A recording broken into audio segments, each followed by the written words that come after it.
Hello viewers. आज हमारा topic होगा विजन डॉक्यूमेंट। हमने कोई 2 से 3 लेक्चर्स पहले हमने देखा था विजन डॉक्यूमेंट होता क्या है, प्रॉब्लम स्टेटमेंट वाले लेक्चर से भी पहले। तो हमने विजन डॉक्यूमेंट का देखा था, हमने कुछ 2 एग्जांपल्स की थी प्रॉब्लम स्टेटमेंट की कि जी प्रॉब्लम स्टेटमेंट लिखना कैसे है, क्या करना है उसमें, किस तरह लिखते हैं, उसका पैटर्न क्या, और कुछ एग्जांपल्स के साथ हमने उसको समझा था। आई होप आपको वो चीज़ समझ आ गई होगी। तो मैंने जैसे आपको बताया था कि विजन डॉक्यूमेंट का भी कोई टेम्पलेट होता है जिसकी बेसिस के ऊपर हम एक डॉक्यूमेंट पूरा डिजाइन कर रहे होते हैं। सो बेसिकली आज हम वो टेम्पलेट को डिस्कस करेंगे कि हमने वो टेम्पलेट को कैसे लेके चलना है, उसमें क्या क्या चीजें होती हैं, क्या क्या लिखना होता है आप हमने। तो चले हम स्टार्ट करते हैं अपना लेक्चर। सो ये देखें, यहाँ पे आपके सामने स्क्रीन के सामने आपके आ रहा होगा विजन डॉक्यूमेंट। यहाँ पे हमारे पास सॉफ्टवेयर डिजाइन एंड आर्किटेक्चर या जो भी आपके कोर्स का नाम होता है वो हम लिखते हैं यहाँ पे। ठीक है। उसके बाद आपके पास ये आ रहा होगा, हम नीचे करते हैं तो यहाँ पे आ रहा है कोर्स इंस्ट्रक्टर, जो भी आपका कोर्स पढ़ा रहा है, किसने सबमिट किया, आपका सेक्शन क्या, आपके रोल नंबर्स, यहाँ पे डेट आ जाएगा आपका। यहाँ पे आपका डिपार्टमेंट ऑफ जो भी डिपार्टमेंट होगा आपका, जिस डिग्री का, और यूनिवर्सिटी नेम आप नीचे मेंशन कर सकते हैं। सो बेसिकली ये आपके पास एक पूरा फ्रंट पेज कह लें, आपके पास फ्रंट पेज आ जाएगा जिससे कोई भी बंदा देख सकता है कि उन आपका प्रोजेक्ट क्या है, आपका सिस्टम क्या है, आपका सिस्टम का नाम क्या है, कौन बना रहा है, क्या मकसद है। सो मूविंग ऑन, जैसे ही हम मूव करते हैं तो हमारे पास कुछ टेबल ऑफ कंटेंट्स आ जाते हैं। सो टेबल ऑफ कंटेंट्स में हम देखें अगर कि हमारे पास कुछ पॉइंट्स यहाँ पे गिवन है, ये कुछ पॉइंट्स हमारे पास गिवन है यहाँ पे। तो अब इन पॉइंट्स का मकसद क्या है हमारे पास, हमने इन पॉइंट्स को लेके हमने इनसे कुछ अंदर इसके मटेरियल लिखना होता है, कुछ हमने यूँ फॉलो पैटर्न करना होता है। जैसे कि हमने कहा जी डॉक्यूमेंट का वर्जन, इंट्रोडक्शन, हमने कहा बिजनेस अपॉर्चुनिटी, हमारी प्रॉब्लम स्टेटमेंट जो हमने डिफाइन की थी, जैसे डिस्कस भी की थी। हमने कुछ अपने फीचर्स की समरी लिखते हैं, ये कुछ फीचर्स आ जाते हैं, ये कुछ पर्टिकुलर फीचर के सब फीचर्स हैं। हम प्रोडक्ट का ओवरव्यू दे देते हैं, हमारे पास dependencies and constraints, cost and pricing, licensing and installation आ जाती है। तो बेसिकली अब यहाँ पे आप देखें कि यहाँ पे हमारे पास टेबल ऑफ कंटेंट्स में चीज़ें हैं। तो ये मैं आगे जाके आपको एक एक करके एक्सप्लेन भी करता हूँ और थोड़ी सी एग्जांपल भी दूंगा। तो ये देखिए हमारे पास कुछ टेबल ऑफ कंटेंट्स हैं, ये एक पूरे डॉक्यूमेंट में, ये हमारे पास ये जितनी भी चीज़ है ये वाली, ये एक पूरे विजन डॉक्यूमेंट में होनी चाहिए। क्योंकि ये जितनी भी टेबल ऑफ कंटेंट्स हमारे पास हैं ये सारी चीज़ें डिफाइन कर रहे होते हैं आपके सिस्टम के बारे में। तो चलें आगे चलते हैं हम अपनी डॉक्यूमेंट पे। तो यहाँ पे देखें जी डॉक्यूमेंट का वर्जन, जैसे मैंने आपको डॉक्यूमेंट के वर्जन में भी बताया था कि 2 टाइप्स के होते हैं, 1.0 2.0। तो हम कहते हैं जी 1.0 हमारे पास इनिशियल वर्जन डॉक्यूमेंट होता है, 2.0 हमारे पास रिफाइंड होता है। अब इसकी बेसिस पे हम डेट लिखते हैं कि हमने कब लिखा था 1.0 और 2.0 कब लिखा था और हम किसने लिखा था, ये आपकी अपनी चॉइस होती है। ये बहुत सिंपल है, डॉक्यूमेंट वर्जन में कुछ नहीं है।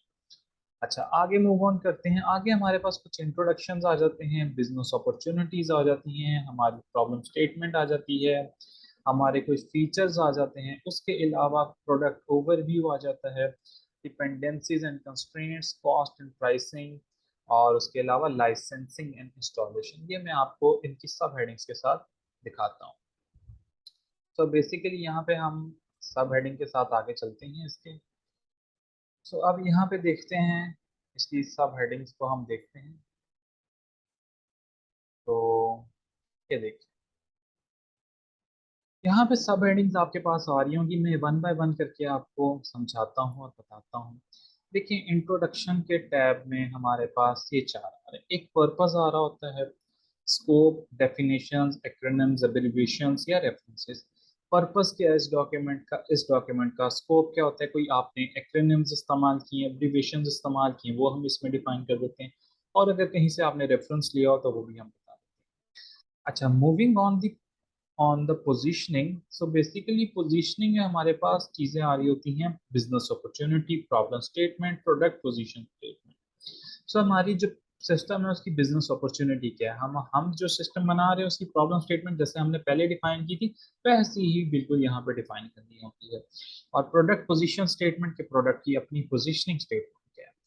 सो इसके अलावा हम चलते हैं नीचे वाले पॉइंट पे जहाँ पे हम देखते हैं कि हमारे पास कुछ चीजें आ रही होती हैं, ये स्टेक होल्डर से रिलेटेड। तो स्टेक होल्डर से थोड़ा सा मैं नीचे भी कर लूँ।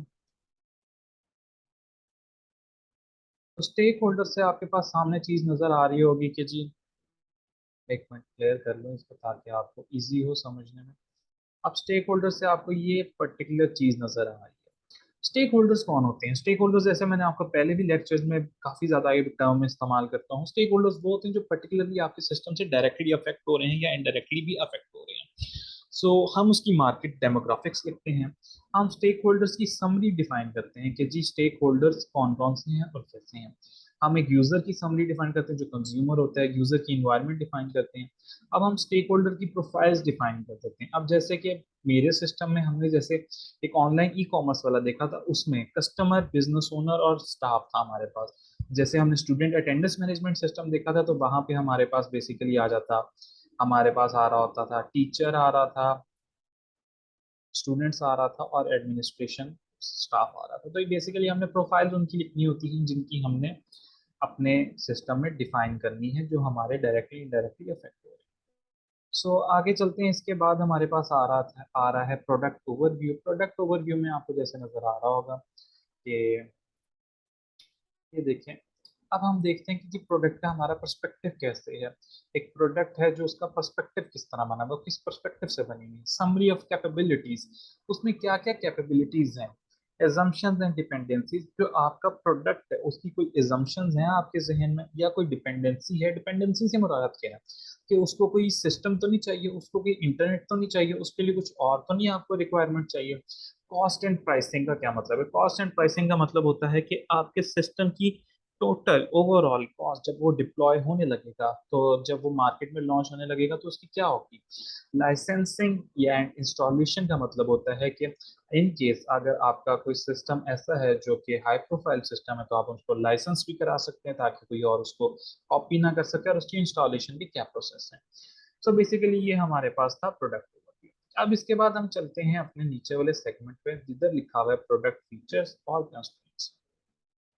सो बेसिकली प्रोडक्ट फीचर्स में हमारे पास क्या आ रहा होता है कि हमारे जो सिस्टम है उसके फीचर्स क्या हैं। आपने ए टू जी, वन टू और जितने भी अपने सिस्टम के फीचर्स हैं वो सारे मेंशन डाउन करने हैं।